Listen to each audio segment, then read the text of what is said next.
아직 안 들어오셨네요? 그 소유권 납부분 좀 몇 개 풀고 이제 집합건물법 그래가고 마치겠습니다. 문제집 158페이지부터 오겠습니다. 문제집 158페이지입니다. 자, 1번부터 보시면 1번은 소유권이란 물청이죠. 아까 항상 소유권의 물청 현재 물권자입니다. 그래서 이렇게 할 수 있죠. 항상 현재를 기억하셔야 돼요. 자, 갑토지가 있으면 우리 불법으로 신축했습니다. 그럼 이 불법 건물을 철거해야겠죠? 철거 청구해야 되는데 현재 갑은 우리에게 철거 청구할 수 있죠? 근데 갑이 병한테 팔았대요. 갑이 병한테 토지 매매해서 병이 등기하면 이제 누가 토지 물권자예요? 이제 병만 물권자죠? 갑은 현재 물권자 아니에요. 이제는 병만 철거 청구할 수 있습니다. 항상 현재 물권자입니다. 그 다음 건물 철거 청구 상대방은 건물 소유자예요. 건물 소유자. 단 예외적으로 점유자가 될 수도 있습니다. 갑소유 토지에 우리 불법 신축에서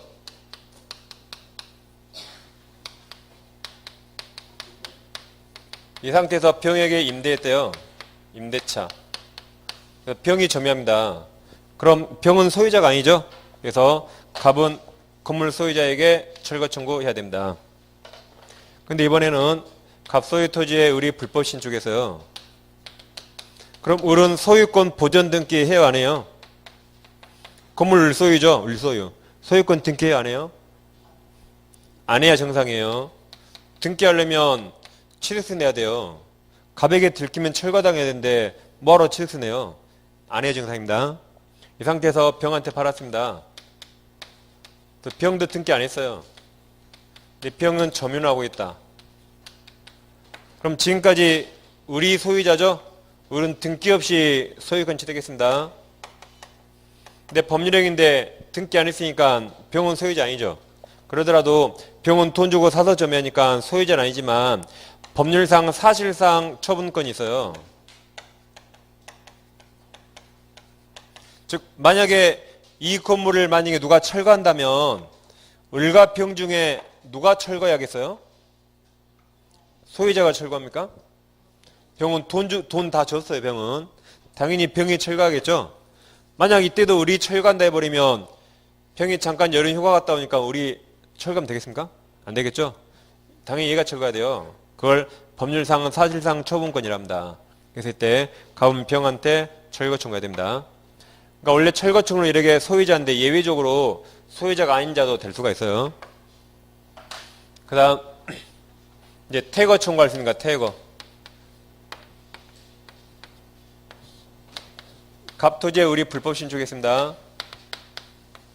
을 소유주 건물은 우리 점유하면 나가라고 퇴거 청구 못해요. 왜 그래요? 내 건물 내가 점유하니까.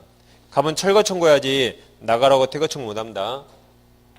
이번에는 다시 을이 불법 신축했죠. 그래서 병에게 임대차에서 현재 병이 점유합니다. 임차인 점유. 그럼 갑은 누구한테 철거 청구해야 돼요? 철거 청구. 갑은 누구한테 철거 청구해요? 을하게 하는 거죠. 을에게. 소유자에게. 아까 을한테 한다 해서요. 을에게. 그럼 철거하려면 병 나가야겠죠? 병한테 나가 그랬어요. 철거해야 되니까. 그러니까 병이 이게 주택이어서 병이 나 주택 인도받았고 주민으로 하겠다라고 대항력을 주장하더라고요. 대항력. 못 나가라고 대항력 하겠습니다. 대항할 수 없어요. 그래서 법원에서 병이 나는 주택임차인으로서 대항력권 갖췄으니까 못 나가라고 대항하다가 판사가 이거 확 찢어버렸습니다. 아무데나 이거 내밀지 말아서 이거. 대항력이란 우리 주택을 팔았을 때 새로운 매수인에게 대항하는 거지. 이 주택은 지금 토지 사용 권한이 없어요. 그럼 당연히 철거해야 되고 나가야 돼요. 그래서 건물 철거 청구하기 위한 방편으로서 임차인에게 퇴거 청구할 수 있다. 이게 판례입니다. 만약 얘가 대항력이 있다 그래서 안 나간다 해버리면 우린 공부할 필요가 없어요. 나도 이제 무조건 주택 주고 친구한테 빌려주면 못 나가니까 결국은 내가 먹겠죠? 그런 걸 절대 못 봅니다. 그래서 당연히 나가야 돼요. 당연히. 대항력 주장 못합니다. 가만테. 자, 1번 문제 보시면 이제 소유권에게 물청 설명 잘못된 겁니다. 1번 소유권에게 물권 요청권을 소유권과 분리해서 양도할 수 없다. 맞아요. 이렇게 소유권이 넘어가면 물청도 따라와야지. 소유권은 너가 갖고 물청은 내가 간다. 그런 건 절대 안 됩니다. 항상 달라붙어요. 항상.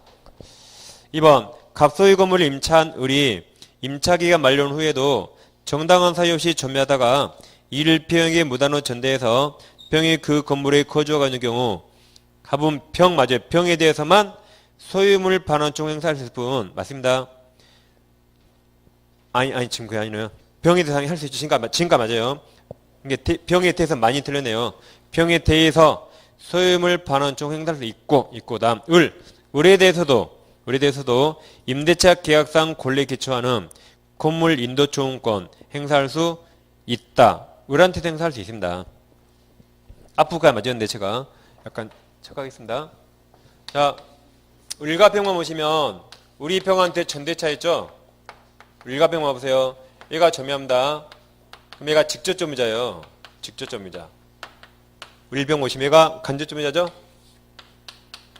그럼 갑은 물권적 소원권을 직접점유자뿐만 아니라 간접점유자에게 행사할 수 있죠.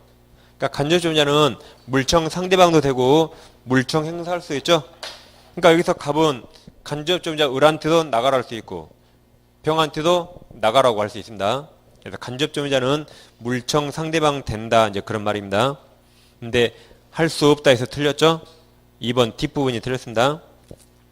3번 X토지는 갑소유인데 우리 자신 소유인 것을 믿었고 그러기 믿은데 과실 없이 그 토지의 건물을 축조한 때 일단 선이 무과실이네요. 때에도 갑은 을에게 건물 철거 청구할 수 있다. 맞아요. 물권적 청구권은 침해자에게 고유과실이 없더라도 행사할 수 있죠. 그래서 현재 을이 고유과실이 없어 보이더라도 물권적 청구권 행사할 수 있습니다. 4번 회사 직원 동원은 처음입니다. 직원은 점유 보조자예요. 보조자. 그럼 보조자는 물청 행사할 수 없고 물청 상대방도 될 수 없죠. 그래서 없다 해서 맞았습니다. 5번 갑토지의 을이 무단으로 건물 신축하여 미등기인 채로 병에게 인도한 경우 그 건물 철거 청구 상대방은 병 맞죠? 아까 이렇게 사실상 처분권자 병에게 철거 청구해야 됩니다. 그래서 2번이 틀렸습니다. 넘기시면 자 5번 문제 볼게요. 5번 갑소유의 X토지를 을이 불법으로 점유해서 그 지당의 건물을 축조하였다. 옳지 않은 거죠? 그러니까 이런 쪽이에요. 을이 지금 불법에서 신청한 거죠? 자, 동그라미 1번. 현재 을이 건물에 거주하고 있는 경우 갑은 을에게 그 건물에서 퇴거 청구 못하죠? 내 건물 내가 점하니까 아까 퇴거 청구 못한다 그랬습니다. 철거 청구해야지 퇴거 청구는 아니에요. 2번 병이 을로부터 건물 임차하고 대항력을 갖추어 거주하는 경우 갑은 을 맞죠? 소유자 을을 상대로 건물 철거 청구해야 됩니다. 3번 위 2번의 경우 갑은 X토지 불법 점유에 대한 임료상당 부당이득 반환 청구도 을을 상대로 해야겠죠? 이 을 건물이 내 토지를 불법 점유해요. 그러니까 을에게 토지 사용료 임료상당 청구하겠죠? 맞습니다. 건물이 내 토지를 점유합니다. 4번 위 2번의 경우 갑은 병에게 건물에서 퇴거할 것을 청구할 수 없다. 틀렸죠? 2번에서 대항력이 있다 그랬어요. 대항력이 있더라도 퇴거 청구할 수 있습니다. 대항력 주장 못한다 그랬어요. 건물 철거되니까. 예, 4번이 정답이죠. 5번 을이 그 건물을 병에게 매도하고 소유권 이전 등기까지 했대요. 이번에는 여기 을이 신축했죠. 병 앞으로 등기까지 했대. 등기까지. 그럼 등기했으면 현재 병이 건물 소유자죠. 따라서 병이 등기했다면 건물 소유자니까 철거 청구할 수 있고 병이 등기 안 했더라도 사실상 처분권이 있으니까 철거 청구할 수 있습니다. 병이 동네 북이에요. 어찌됐든 병한테 철거 청구할 수 있습니다. 그래서 4번이 틀린 거죠. 자, 이제 넘겨보시면 그 다음 7번 문제 봐볼게요. 갑소유의 X토지를 을이 매수해서 대매대금을 모두 지급하고 인도받아 점유 상황이으나 을 앞으로 소유권 등기는 아직 안 했죠. 그럼 을은 소유권 취득 못했더라도 돈 주고 사서 점유하죠. 정당한 점유 권한은 있어요. 단 아직 소유권을 취득 못했습니다. 자, 옳은 겁니다. 1번 을이 병에게 X토지 매도하고 인도하였다면 갑은 병에 대해서 소유권에 기한 물권 요청권을 행사할 수 있다. 틀렸죠? 병도 적법한 점유 권한이 있어요. 그죠? 이거 1교시 때 받고 이게 작년 정답으로 했습니다. 2번 을이 X토지를 인도받은 지 10년의 경과한 경우에 갑은 을에게 등기청구권 소멸시 원용하면서 틀렸죠? 을이 점유하고 있으니까 소멸시효 진행하지 않습니다. 그래서 소멸시 원용부터 다 틀렸어요. 3번 제3자 병이 X토지상에 무단으로 건물을 신축하였다면 을은 그 다음 가로쳐 보세요. 자, 갑의 병에 대한 물권적 청구권 가로칩니다. 이것을 대의 행사할 수 있다.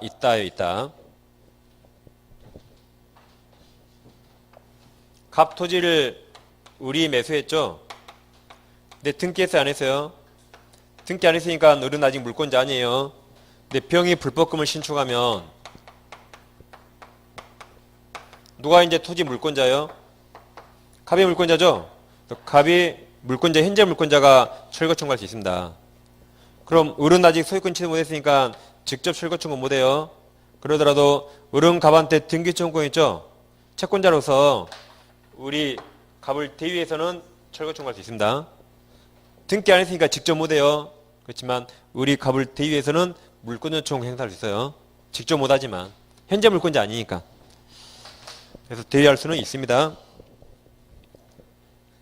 4번 갑은 자신의 소유권에게서 우리에게 X토지에 대해서 소유물 반환 청구권을 행사할 수 없다. 맞죠? 갑은 빨리 등기해야 돼. 등기 우리에게. 그러니까 4번이 정답입니다. 5번 제3자 병이 무단으로 X토지에 건물을 신축하고 그 건물을 저에게 임대하고 있다면 갑은 맞죠? 갑이 현재 소유자죠? 갑은 병에 대해서 건물 철거 청구할 수 있다. 병이 건물 소유자니까. 그래서 없다가 틀렸죠? 있답니다. 4번이 정답입니다. 그 다음 이제 주의토지 통행권은 요약집을 잠깐 봐볼게요. 이건 뭐 시험에 많이 나온 주제가 아니기 때문에 가볍게 보겠습니다.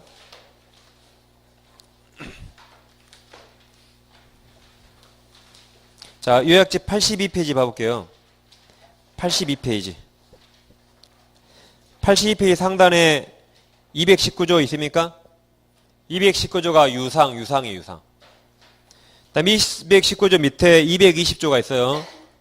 그건 좀 굵게 안 되어 있네요. 220조가 무상이에요. 그래서 219조 유상, 220조 무상. 그 박스 안에 같이 있죠?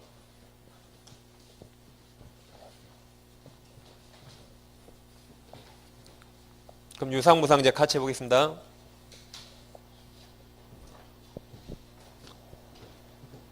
이거 복습하실 때 거기 한번 읽어보셔야 돼요. 이 공로가 있다면 이쪽에 갑토지와 을토지가 있어요. 을토지가 완전히 맹지예요. 밖으로 나갈 수가 없어요. 그럼 갑이 설사 반대하더라도 을은 갑토지 다닐 수 있습니다. 단 유상, 손해는 보상해야 돼요. 유상입니다. 이게 219조. 다음 220조가 무상인데 이걸 처음에 갑과 을이 공유했어요. 갑, 을이 공유하다가 공유물 분할을 하필 이러겠네요.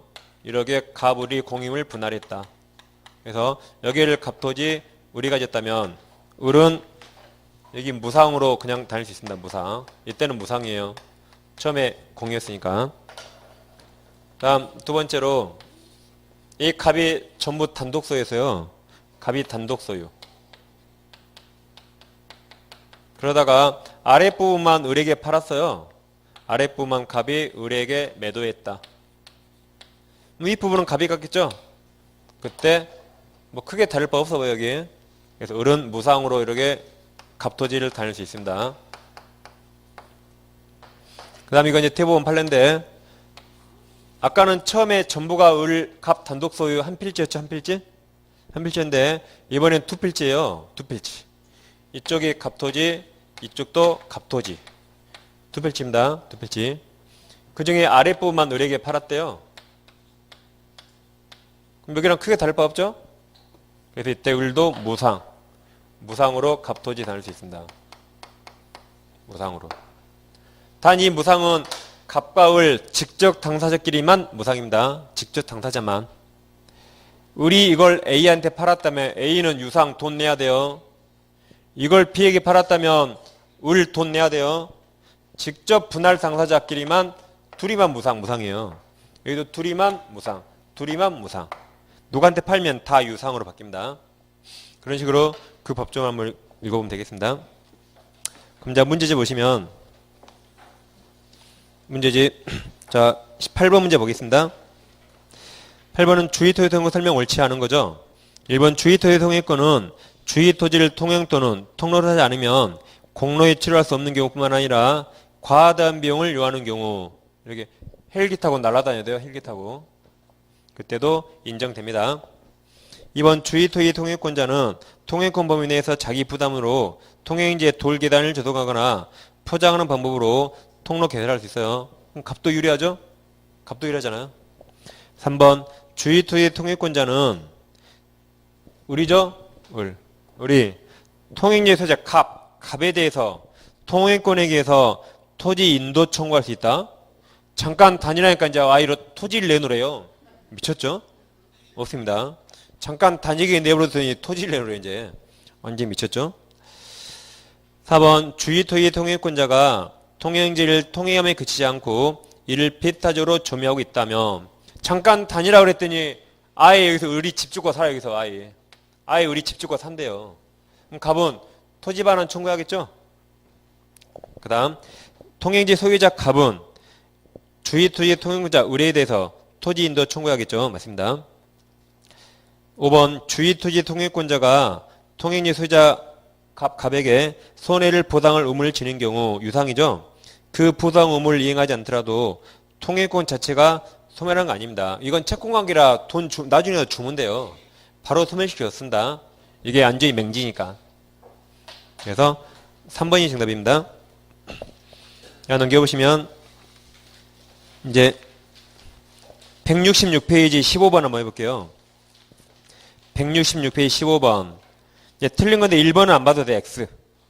자, 2번 보시면 주의토지 소유자죠. 그 토지 사용법을 바꿨을 때 그에게 보다 손해가 적은 다른 장소로 옮겨 통행해야 한다. 이게 판례입니다. 맞습니다.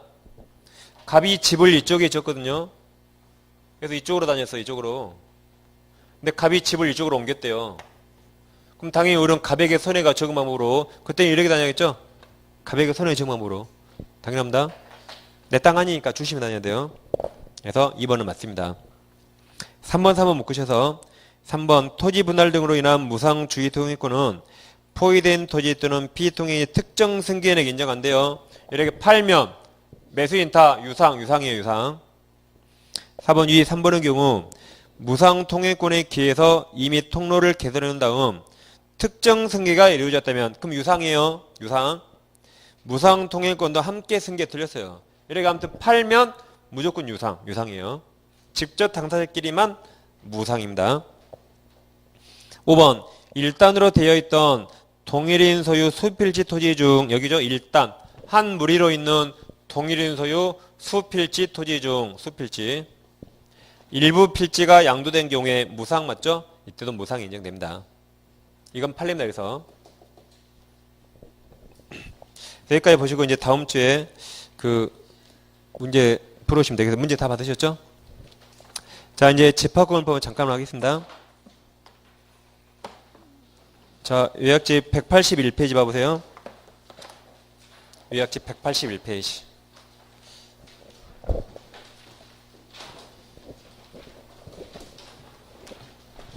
이 집합권법은 조문이 한 60 몇 개 돼요. 60 몇 개. 거기 판례가 한 30 몇 개 돼요. 여름 외워할 게 100개가 넘어요. 근데 문제는 한 문제 나옵니다. 그래서 그냥 요약집에 있는 거 정도 하시고 시험은 대부분 여기서 나와요. 대부분 여기서. 한 장 반에서. 대부분 맞출 수 있어요. 근데 출제가 잠시 돌아서 이상을 내면 찍어야지 100개를 다 외울 수가 없어. 우리가 한 문제 맞추려고. 공법 시간엔 농지법만도 못한 존재예요. 이거. 그래서 몇 개만 하시고 그거 좀 하세요. 그냥. 다 할 수가 없습니다. 그럼 자 집합권법은 보통 아파트 아파트가 선 분양 후 시공 아파트 봐보세요. 선 분양 후 시공 아파트 봐보겠습니다. 이제 보통 우리나라 국민은 다 청약통장 있죠. 지금 1순위가 뭐 2천만 명이 넘었다 그래요. 청약통장 1순위가 있어서 한번 청약해봤어요. 청약해봤더니 운 좋게 당첨이 됐습니다. 동호수가 일단 중요하죠. 동호수가 제일 앞동이에요. 충수단 18층이라 아주 좋은 것 같습니다. 그래서 이제 분양계약 체결할까 말까 고민하다가 동호수가 마음에 들어서 분양계약 체결했어요. 그럼 분양계약 체결하면 분양가의 한 10% 계약금 내죠. 계약금 내서 분양이 체결하면 이 백이동 1803호가 나에게 딱 특정이 돼요. 특정. 그럼 동호수가 특정됐죠. 더 이상 건설사는 이걸 다른 사람이 이제 팔 수가 없어요. 내가 딱 특정받았으니까. 그리고 이제 중도금만 5번, 6번 내다 보면 아파트가 다 지어집니다. 그럼 아파트를 내 앞으로 이전 등기 받아요. 이전 등기. 건설사가 보전 등기, 분양자들 앞으로 수분양자 이전 등기. 그럼 이제 내가 백이동 1803호 소유권을 취득하는 거죠. 백이동 다 취득합니까? 그럼 엄청 부자겠죠? 딱 한 칸만 취득해. 딱 한 칸. 고작. 그러죠? 그랬을 때 소유권 등기 받으면 소유권 취득하죠? 딱 한 칸만 취득해요. 그걸 구분 소유권 넣는 구분 소유권. 이 중에 딱 한 칸이요. 구분된 거. 그걸 구분 소유권 부르고 백이동을 집합건물 그래요. 집합건물. 그 다음에 1803호를 구분건물. 그러니까 그 구분건물에 소유권이 있는 것이 구분 소유권인 거죠. 이래 보시면 되겠고. 여러분들 이제 공법 시간에 주택법 공부하시죠? 주택법? 주택법 보시면 분양계약 체결 전후로 해서 여기까지를 입주권 그래요. 주택법에서. 한마디로 청약통장 생각하시면 돼요. 입주권은. 그럼 청약통장 거래할 수 있습니까? 거래하면 물론 암암리에 거래하지만 들키면 처벌돼요. 주택법에서 3-3 처벌돼요. 3년 이하 징역 또는 3천만 원 벌금. 그러니까 거래할 수 없습니다. 물론 암암리 하지만. 다음 분양계약을 체결하면 원칙 거래할 수 있어. 원칙. 이때까지를 분양권 그래요. 소유권 취득 전까지를 분양권. 이 분양권은 원칙 거래할 수 있습니다. 물론 투기가 일주거나 분양가 전매지 한자가 안 되지만 원칙 거래할 수 있어요. 그러니까 분양권 사고 판단한 광고 나오죠? 입주권 판단한 광고 나옵니까? 나 창살로 보내달라 이 말입니다. 그러죠? 이건 주택법 용어예요. 주택법. 청약통장 생각하시면 돼요. 단 정비법의 입주권은 거래할 수 있죠. 정비법 입주권. 그러죠? 그러니까 용어를 잘 구별하시고 제가 다 설명해 드린 겁니다. 이건. 정비법의 입주권은 1주택이에요. 그러죠? 그래서 1가구 1주택자가 정비법 주택을 취득하면 1가구 1주택이 돼요. 그래서 팔 때 양도세 내야 됩니다. 그래서 이쪽은 일단 주택법 용어고 파란색은 이 이제 노란색이 우리가 공부할 집합건물법 용어입니다. 집합건물법. 그럼 집합건물은 아파트 생각하세요. 아파트 또는 주상복합 또는 상가이죠. 상가 건물 한 동에 여러 개 소유권 있잖아요. 그럼 집합건물은 일단 건물과 대지로 나눌 수 있어요. 건물과 대지. 건물이 다시 전유 부분과 공용 부분 나눌 수 있습니다. 그러니까 아파트로 치면 현관문 닫고 들어가면 다 내 거지. 현관문 안에만. 그게 전유예요. 현관문 열고 나온 순간 복도부터 우리 거죠. 우리 거. 그게 공용이에요. 공용. 그럼 전유 부분은 등기부가 있죠. 등기부. 표제부도 있습니다. 표제부. 갑골고 다 있죠. 다 있어요. 근데 공용 부분이 다시 법정 공용 부분과 규약상 공용 부분 나누죠.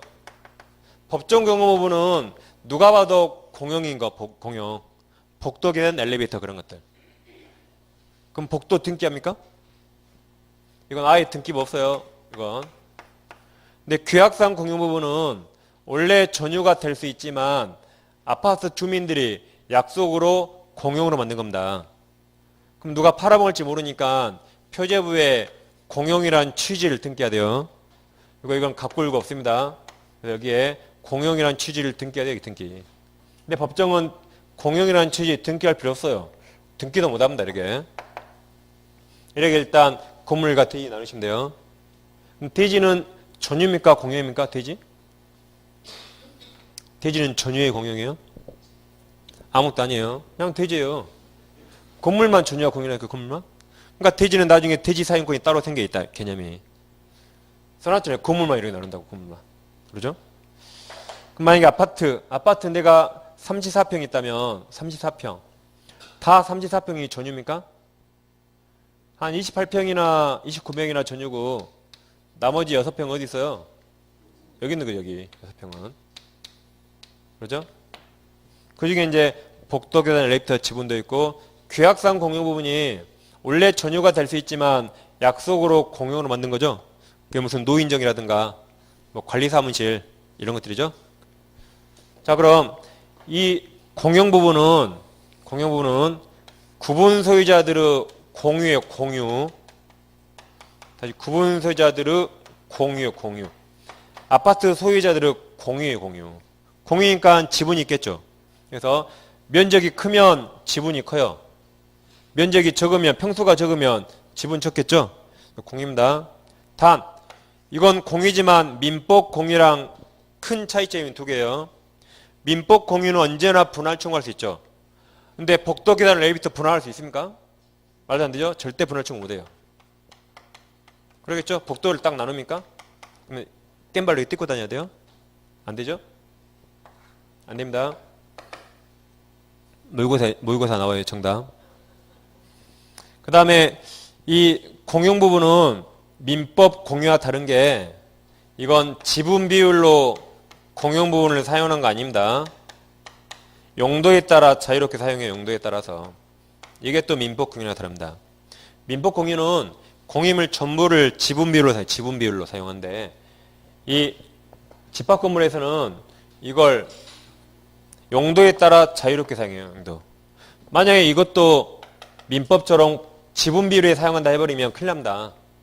아파트 40평 사는 사람이 엘리베이터 2번 타면 20평 사는 사람 한 번만 타야 돼요.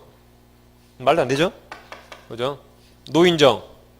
40평에 사는 사람은 노인정 가서 누워 있어요. 20평 사는 사람들은 절반만 딱 포개고 있어야 돼요. 딱 절반만큼만. 말도 안 되겠죠?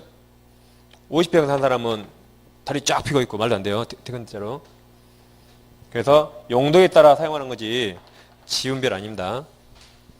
뭐 더 말도 안 되게 들어오면 우리 집은 노인이 없어요. 그러니까 애들아 가서 놀아 그러면 되는 거 노인정에 가서 안 되는 거죠. 용도에 따른 용도. 노인만 사는 겁니다. 그래서 이 작년에 시험에 나왔고 이건 이번 모의고사 시험에 나오고 이 정답은 나올 수 있을 것도 시험에 일단 이렇게 건물과 대지이 나올 수 있습니다. 그럼 자 이렇게 집합 건물이 인정되려면 원래 건물은 한 동으로 개수를 세는데 원래 한 동이면 소유권이 하나야 돼요. 근데 집합 건물 예외적으로 한 동에 여러 개의 소유권이 있죠. 그걸 구분 소유권이라고 그러죠. 집합 건물은 한 동에 소유권이 여러 개예요. 그것을 구분 소유권이랍니다. 그럼 구분 소유권이 성립되려면 두 가지가 필요합니다.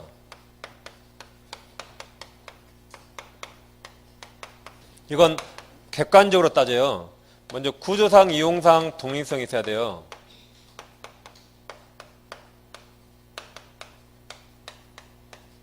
그 다음 플러스 두 번째로 소유자의 구분의사, 구분행위가 있어야 돼요. 소유자의 구분의사나 또는 구분행위. 이건 소유자 맘이에요. 근데 이건 객관적으로 물리적으로 따져요. 객관적으로. 그래서 만약에 주택이 있어요. 주택. 3층짜리 주택. 주택 한번 들어볼게요. 갑소유 주택이 있다. 그럼 이건 층마다 구조상, 이용상 독립성이 있다 해보세요. 층마다 정확히 이런 게 있다. 그럼 이것은 공동주택입니까? 단독주택입니까? 일단 층마다 이게 다 인정돼요. 층마다. 그럼 공동이에요? 단독이에요? 단독이란 말은 3층의 소유권 하나 그 말이고 공동이란 말은 층마다 소유권이 다를 수 있다 그 말이죠. 그러니까 공동이란 말은 층마다 구분 소유권이 있단 말입니다. 구분 소유권. 단독 그 말은 이게 하나의 소유권이지 구분 소유권 없는 겁니다. 공동이에요? 단독이에요? 몰라요. 갑의사를 갑의사. 갑이 이걸 등기할 때 3층 전체의 1등기를 만들었대요. 3층 전체의 1등기를 만들었단 말은 갑은 층마다 소유권 구분할 의사가 없죠. 그럼 단독 건물이에요. 단독 건물. 소유권 하나. 소유권 하나. 근데 갑이 등기할 때 1층에 1등기부를 따로 만들었어요. 2층도 1등기부 따로. 3층도 등기부 따로. 갑의사는 층마다 소유권 달리할 의사가 있죠. 그러죠? 그럼 공동 시스템입니다. 공동. 그래서 갑의 의사를 봐야 돼요. 갑의 의사.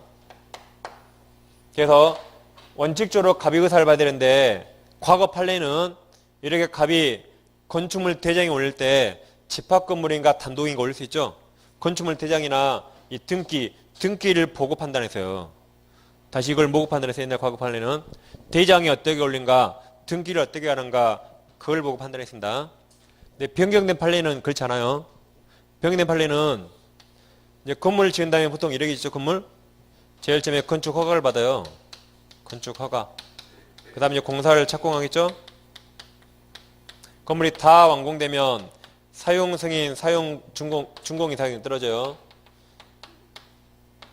사용 승인 이런 거 다 떨어지죠. 그러고 나서 우리나라는 선대장 그 다음에 후 등기입니다. 과거 판례는 이런 걸 해야만 소유자의 구분 의사를 인정했거든요.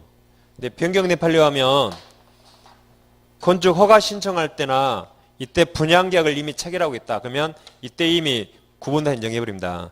허가 신청할 때 소유권 달리하겠다고 할 수 있잖아요. 그래서 이때 이미 구분사 인정돼요. 꼭 이런 거 해야지 되는 거 아닙니다. 그리고 이때 허가 신청한 대로 완공했다면 이때 그냥 구분 소유권 성립해버립니다. 그래서 아까 1교시 때 등기 없이 구분 소유권 성립할 수 있어요. 언제? 완공되면 등기 없이. 외웠잖아요. 심박히 피운다 구속이라 구속. 그죠? 그래서 이게 변경된 판례니까 그럼 변경된 판례하면 구분사는 특별한 시기 제한 없어요. 등기해야 한다 그런 방식 제한 없습니다. 그냥 이때 구분사 인정할 수 있고 등기 대장 없이도 특별한 방식 없이 구분소유권 성립할 수 있는 겁니다. 특별한 시기나 방식 필요 없어요. 근데 이걸 토대로 하고 나머지는 그냥 다 의시면 돼요. 이건 기본적이니까 이해를 하시고. 그럼 자 181페이지는 양가로 1번 전유부분 공용부분 있습니까? 동그라미 2번에 밑줄 2개 구조상 이용성과 구분의사 있어야 돼요. 그럼 동그라미 3번이 이제 판례죠? 자, 동그라미 3번은 5번째 줄에 구분행위는 그 시기나 방식에 특별한 제한이 있는 것이 아닙니다. 아니고 그 다음 처분권자의 구분의사가 객관적으로 외부에 표시되면 인정됩니다. 따라서 구분거문이 물리 완성되기 전에도 건축허가 신청이에요. 건축허가 신청이나 그 다음 분양계약 등을 통해서 장래에 신축되는 건물을 구분건물을 하겠다는 구분의사가 객관적으로 표시되면 구분행위 존재 인정할 수 있고 이후 일동 건물 및 그 구분에 상응하는 구분건물이 객관적 물리적으로 완성동원하십니다.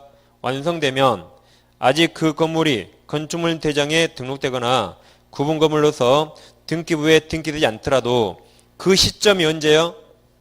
아까 동그랗게 완성. 이 그 시점에서 구분소유권 성립할 수 있는 겁니다. 다음 공용은 읽어보시면 아까 했으니까. 다음 페이지에서 이제 동그라미 2번, 3번만. 상단에 동그라미 3번. 전유 부분인지 공용 부분인지 여부는 구분소유가 성립한 시점, 즉 당해 건물에 관한 건축물 대장의 구분 건물로 등록된 시점을 기준으로 판단하고 그 후 사정 고려하지 않습니다. 그러니까 처음에 등록할 때 한 번 공용이면 쭉 공용이에요. 한 번 전유면 쭉 전유입니다. 그 후에 안 바뀌어요. 그 다음 동그라미 4번은 밑줄 용도에 따라 사용한다 그랬죠? 지음비례 아니에요. 자, 동그라미 5번은 공용 부분 지분은 그 전유 부분 처분에 따릅니다. 등기할 필요도 없어요. 그리고 전유 부분과 절대 분리처분 못합니다. 귀하로도 안 돼요. 나는 6층에 사는데 엘리베이터 안 타니까 엘리베이터 탈 권한만 누구한테 팔면 되겠어요?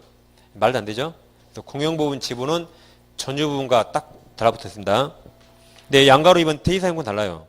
대지사용권은 동그라미 1번은 자, 대지사용권도 전유 부분 처분에 따르나 그러니까 사선을 끊으세요. 원칙. 단 오직 규약으로 달리 정할 때는 분리처분 가능합니다. 그래서 다만 규약으로 정하지 않았다면 법원 판결로도 절대 분리 못해요. 그래서 대지사용권 예외적으로 규약에 따라 전유 부분과 분리할 수 있습니다. 다음 동그라미 2번. 전유 부분에 있는 저당권은 아래 대지 사용권 당연히 미치겠죠? 중된 권리에. 이제 2번이 관리예요. 그럼 양가로 1번은 공유 부분 관리에서 자, 체납관리비가 있잖아요. 그럼 동그라미 1번과 2번은 이제 정리하셔야 돼요. 자, 전유 부분 체납관리비는 매수인 등에게 승계 안 돼요. 근데 공용 부분 체납관리비는 승계돼요. 공용 부분까지 안 내면 언제 엘리베이터 멈출지 모릅니다. 단 공용 부분에 대한 그 연체료는 승계 안 돼요. 밀린 그 사람이 받는 겁니다. 그래서 그 세 개를 잘 정리하시면 되겠고 2번 구분 소유권이 순차로 양도됐대요. 그래서 A가 관리비를 체납했는데 이걸 갑이 사고 을이 사고 병이 샀다면 A가 현재 소유자죠. 그래도 원래 값도 A 거 승계했어야 돼요. 그래서 A가 밀린 체납관리비를 얘네들이 중첩적으로 책임지는 거지 현재 소유자만 책임지는 거 아닙니다. 중첩적 X예요. 아 중첩적 O. 중첩적 O. 다음 양가로 1번 관리단과 관리인 있죠. 동그라미 1번 관리단은 아파트로 치면 아파트 동대표회예요. 동대표회. 입주자 대표회 이런 겁니다. 상가 번영회 그런 거예요. 관리단은 조직이 필요 없이 당연히 인정돼요. 그래서 구분 소유자 전원을 상대로 당연히 인정됩니다. 따라서 난 아파트 주민인데 나는 관리단 하기 싫어. 그럼 아파트 팔아야 돼요. 아파트 산 순간 무조건 관리단이 되는 겁니다. 그리고 아파트 주민끼리 등기하는 거 아니죠? 등기 안 했으니까 비법인 사단이에요. 사람들은 모였는데 등기 안 하면 법인 아닌 사단 또는 비법인 사단 그랬죠? 그래서 법적 성질이 비법인 사단입니다. 그 다음 동그라미 2번 관리인은 아까 동대표회라면 동대표회장이에요. 입주자 대표회라면 입주자 대표회장 있죠? 그런 사람입니다. 그 사람은 구분소유자 10인 이상일 때는 꼭 선임해야 돼요. 10인 이상. 그리고 3번 구분소유자일 필요 없어요. 임차인도 가능합니다. 그 다음 이제 재건축 있죠? 재건축은 동그라미 2번은 결의가 5분의 4예요. 5분의 4. 그 다음 동그라미 3번 비용 분담에 관한 사항은 당연히 재건축 결의 정해야 됩니다. 돈이 중요해요. 돈이. 말이 재건축이 이제 돈 벌려고 하잖아요. 비용 분담 당연히 정해야 돼요. 그 다음 동그라미 4번은 재건축 결의를 하는데 아파트 한 단지를 재건축 결의한대요. 한 단지. 아파트가 101동부터 110동까지 있다면 110동까지 있어요. 그러면 아파트 전체 5분의 4가 아니에요. 각각 건물마다 5분의 4예요. 만약에 아파트 전체 5분의 4 해버리면 9동은 다 찬성했거든요. 9동은. 여기는 다 반대했어요. 그래서 9동 다 찬성해버리면 5분의 4 넘죠. 그럼 이거 다 무너버린 꼴이 되죠.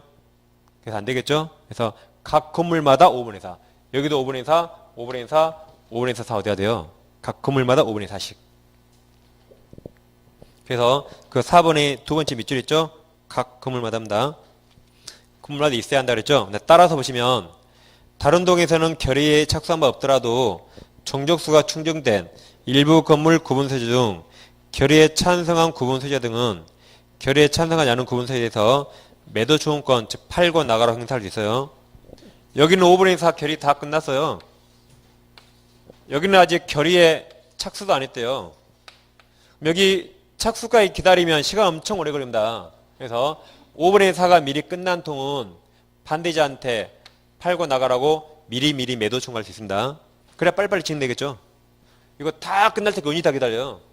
결의 5분의 4 얻은 데만 미리 팔고 나가라고 매도 청구할 수 있습니다. 그 다음 동그라미 5번은 주거용 집합건물 철거하고 상가용 집합건물 신중하지 건물 용도 변경 가능해요.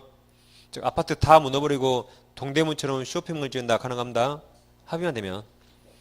그 다음 동그라미 6번 보시면 결의 후 집회 소집자는 결의에 찬성하지 않는 구분소유에서 지체 없이 결의 내용에 따른 재건축 참가 여부 해답을 서면이죠. 서면으로 최고 또는 촉구해야 된다죠. 그러니까 우리 책 처음까지 반드시 서면이라 할 게 딱 한 군데, 딱 한 군데. 나머지는 구두로 해도 무방하죠. 그 다음 이 경우 결의 내용에 반대하는 구분소유자는 몇 개월이에요? 2월 이내에 해답해야 하며 그 기간에 해답이 없는 경우에 재건축에 참가한다, 반대한다? 참가한다, 반대한다? 반대한다. 처음에 반대했죠. 민법상 모든 최고는 최고인데 응답이었으면 그대로 있겠다. 끝까지 반대한다 그래야겠죠? 그래서 아무튼 집합권 보면 처음 했던 거 있잖아요. 그러면 이해하시고 나머지 읽어보시고 다 외우셔야 돼요. 오늘 여기까지 마치고 이제 다음 주부터 그 취득시효부터 이어서 하겠습니다. 자, 그렇습니다.